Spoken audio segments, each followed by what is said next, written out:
In the bustling heart of 1930s Harlem, two very different men were about to embark on the same tragic, ridiculous, and ultimately redemptive journey. Ray Gibson was a hustler in the purest sense, a slick-talking, quick-thinking man who owed more money than he ever had but carried himself like a man made of gold. He darted through life like a jazz solo, unpredictable, defiant, and often off-key. His latest scheme had landed him in debt to Spanky Johnson, a nightclub owner with the patience of a caffeine-deprived cobra.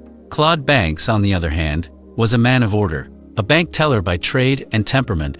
He took pride in following rules, balancing ledgers, and maintaining a life carefully shielded from chaos. The only unpredictable thing in his world was his growing ambition to move up and out of his modest existence, maybe even open a bank of his own one day. Their paths collided on a night when Ray, desperate for a way out of his financial mess, was sent to fetch some bootleg liquor from Mississippi.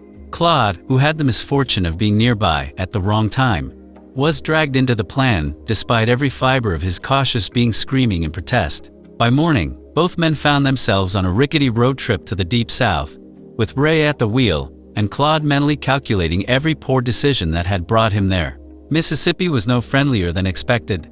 Racism hung in the air like humidity, and every barstool came with a side of suspicion.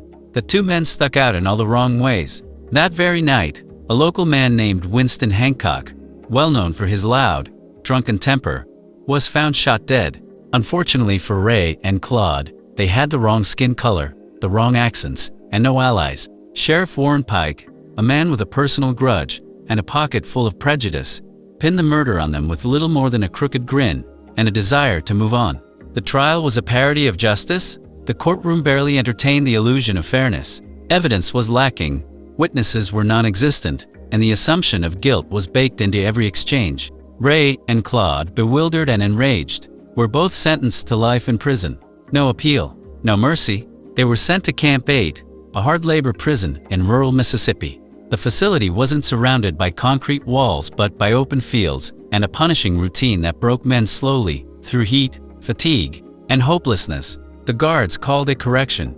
The inmates called it survival. The prison introduced them to a cast of unforgettable personalities. Goldmouth, a towering inmate with fists like anvils, made sure newcomers knew their place. Then there was Jangle Leg, whose flamboyant flair and unapologetic confidence made him a walking contradiction in the harsh world of prison life. Others came and went, each carrying stories of lives interrupted. Ray, never one to take anything lying down, immediately began plotting ways to escape. Claude, still clinging to reason and rules, tried to adapt within the system. At first, their relationship was as rocky as the field they were forced to work in. They argued constantly, each blaming the other for their imprisonment, but years of shared suffering blurred the lines between enemy and ally, and slowly, an unspoken bond began to form. As time passed, the monotony of prison was briefly shaken by the arrival of a new inmate, a young man nicknamed Can't Get Right.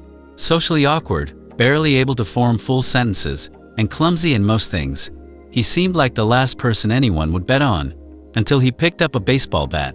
With natural talent that stunned the entire prison, he began hitting home runs like he was born in the outfield. Ray saw opportunity and convinced the warden to form a prison baseball team, using Can't Get Right as its star. Suddenly, hope flickered within the barbed wire boundaries of Camp 8. The team brought a sense of pride, and for a brief time, dreams returned. Even Claude, skeptical as ever, joined in the effort, his usual frown occasionally replaced by something resembling a smile. But hope, like most things in prison, was fleeting. One day, the warden's daughter-in-law gave birth. The baby, adorable as it was, bore a striking resemblance to Can't Get Right, rather than her pale, red-headed husband. The realization passed silently through the prison like wildfire.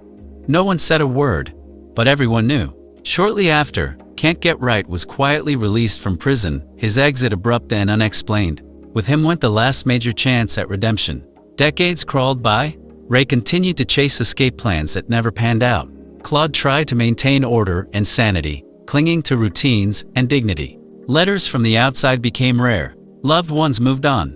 Friends passed away. Even their arguments became old, worn-out loops they no longer had the energy to complete.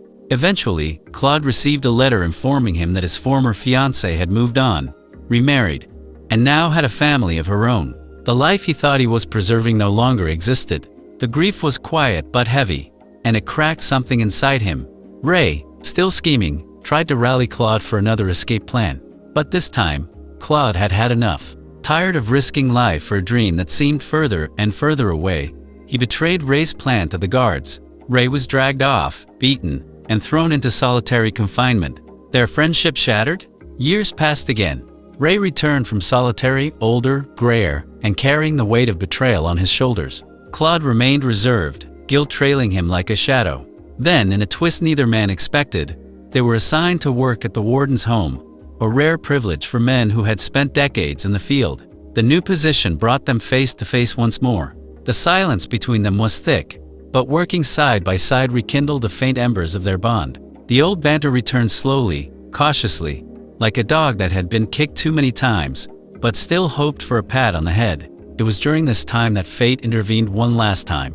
Sheriff Warren Pike, the very man who framed them decades ago, paid a visit to the warden's house. Claude recognized him immediately. Though older and scarred, the sheriff's smug cruelty had not aged well. Claude relayed the discovery to Ray, and together they devised a plan to finally expose the truth. Their moment came during a hunting trip, where they confronted Pike with damning evidence: a stolen watch, an old scar, and the knowledge only a guilty man could carry. In a twist of poetic justice, the warden, who overheard the entire confession, shot Pike dead, staging it as a hunting accident. Moved by guilt and recognizing the injustice done, the warden promised to submit the paperwork to finally free Ray and Claude. For the first time in half a century, freedom was within reach. But hope, once again, proved treacherous. Before the paperwork could be processed, the warden died of a sudden heart attack. With him went the knowledge of their innocence. The new warden, unaware and uninterested in past mistakes, discarded the files. The system had failed him again, silently and completely. Years later, the two men were confined to the prison infirmary, old and weary. But they hadn't lost everything. Their friendship, fractured, tested, and ultimately unbreakable, remained. Together, they orchestrated one final escape. During a late-night fire that engulfed the infirmary, guards rushed to contain the chaos. 2 bodies were found in the wreckage, charred beyond recognition.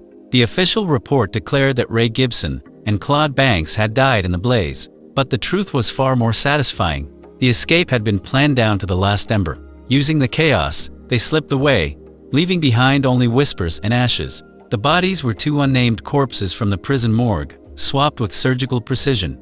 In the years that followed, rumors occasionally surfaced. Sightings of 2 old men, laughing on a porch. Spectators at Yankees games. Ghosts in Harlem. No one could say for certain what became of them. But those who knew them, the ones who remembered, believed they had finally found the life they were denied. And there you have it. Don't forget to like and subscribe for more interesting and romantic movie recap. See you next time.